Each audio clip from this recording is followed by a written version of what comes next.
All right, for those of you that have been following along, welcome back.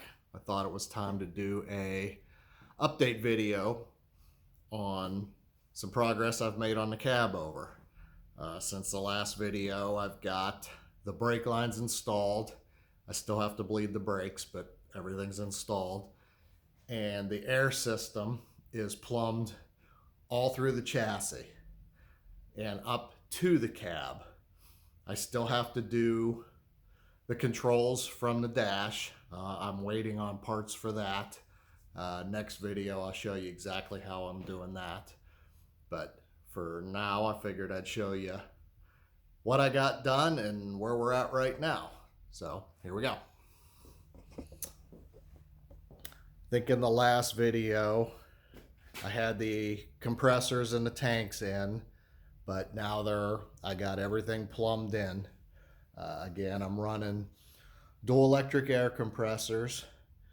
Each compressor feeds one tank, and then the tanks are cross connected. I took a junction box, and all the relays and that are inside that box, and that red wire goes direct to the cabin, to the battery for the power. Tanks system will be at 200 psi max. I did put a manifold in here to branch everything off of.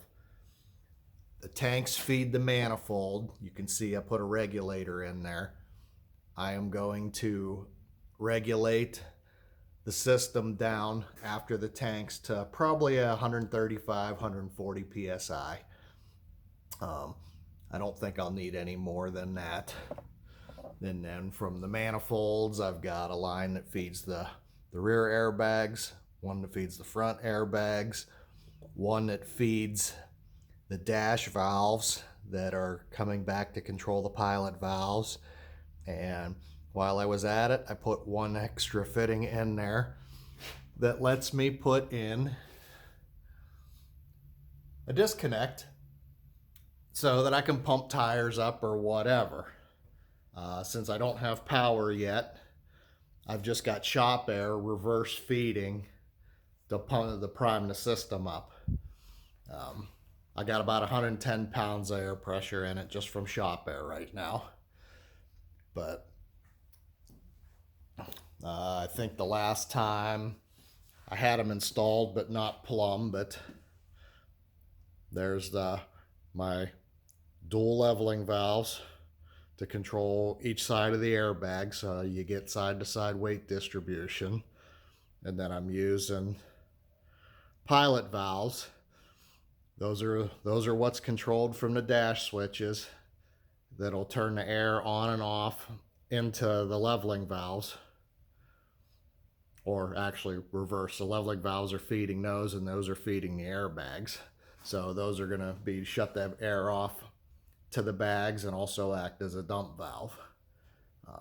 So that's all in.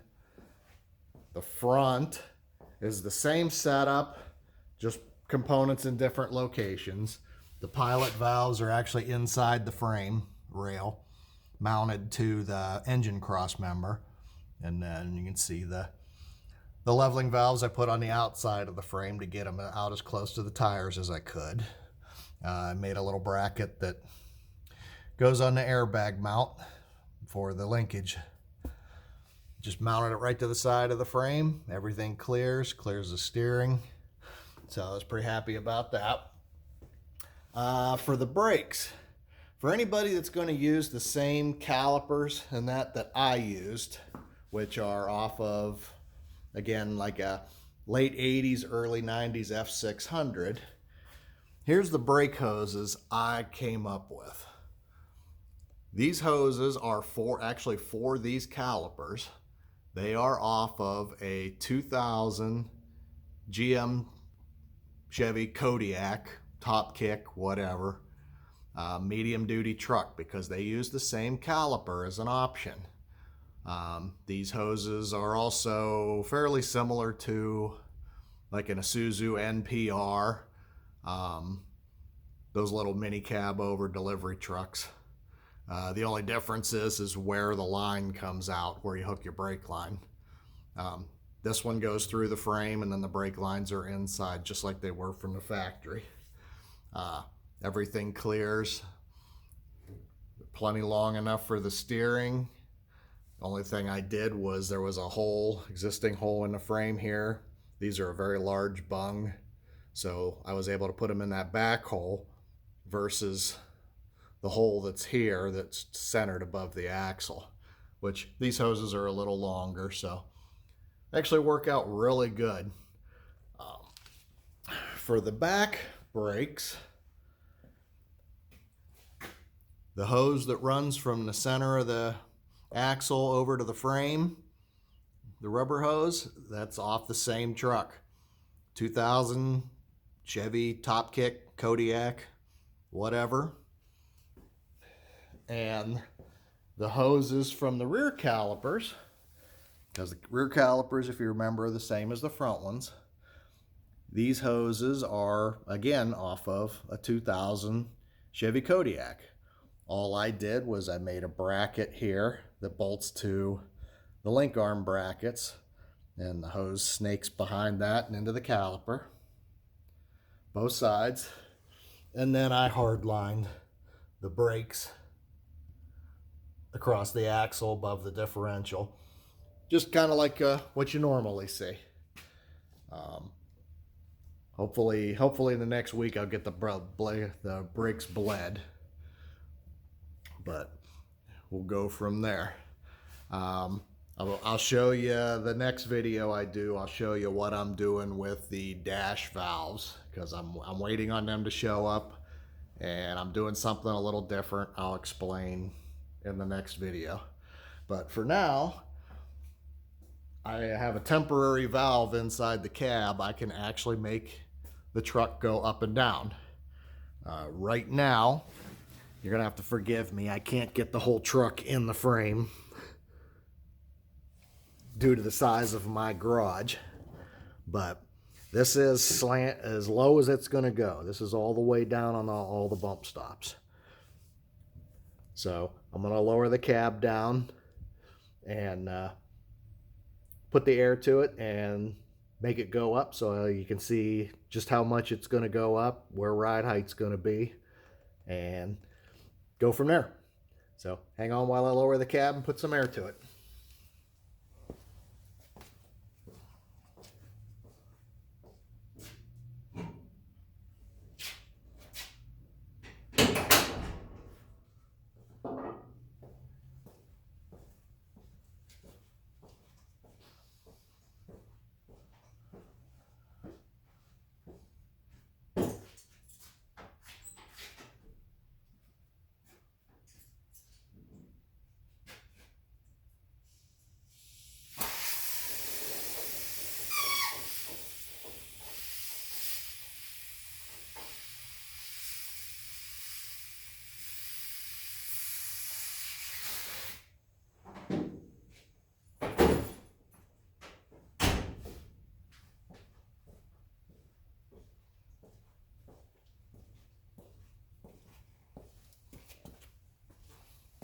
Okay, there's the truck at ride height.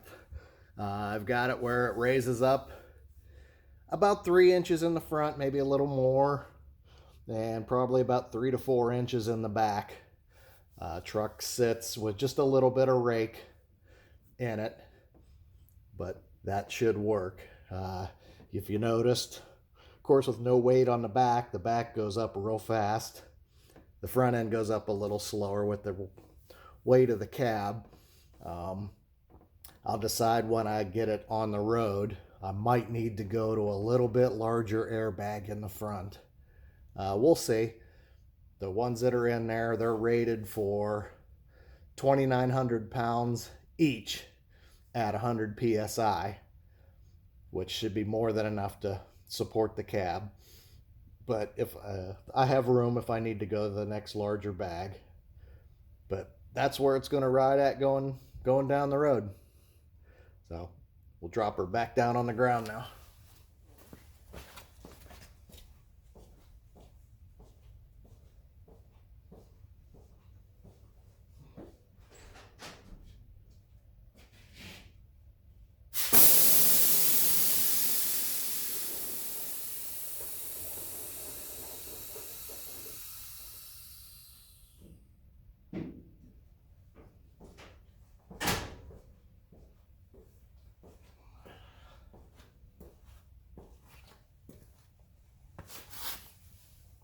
there it is back down on the bump stops. So I was kind of happy about everything so far. Seems to be working. Everything clears, no major issues. I've been very happy with the way things have come out. Hopefully when it goes down the road, everything tracks good and ride quality is where I'm hoping it will be. I know it's a truck. It's going to ride a little bit rough, but I really, really can't wait to get it down the road. But so that's kind of where we're at right now. I still got a lot of work to do. I still have to get the dash valves hooked up. They should be here beginning of next month. I got about a week before they ship. They were back ordered, and I think I'm doing something that to me I think is pretty cool. Hopefully everybody else likes it too. It's kind of something a little different with it, but that's where we're at. So for everybody that's been following along, I really appreciate it. I noticed my subscriber count has gone up quite a bit, and this is just something I do so that I mostly did this so that my friends could see the progress, my friends that aren't local to me. So, but everybody else that's following along, I really appreciate that, and a lot of the comments I've been getting. Hopefully some of what I'm doing is helping somebody else. And you know, if you got any questions, reach out to me. I'm not being secretive. I'll tell anybody anything I did. I'll tell you where I screwed up and where I didn't. And if I can help somebody else, I definitely will. So, till the next one, hopefully it won't be too long, but till the next one, I appreciate it.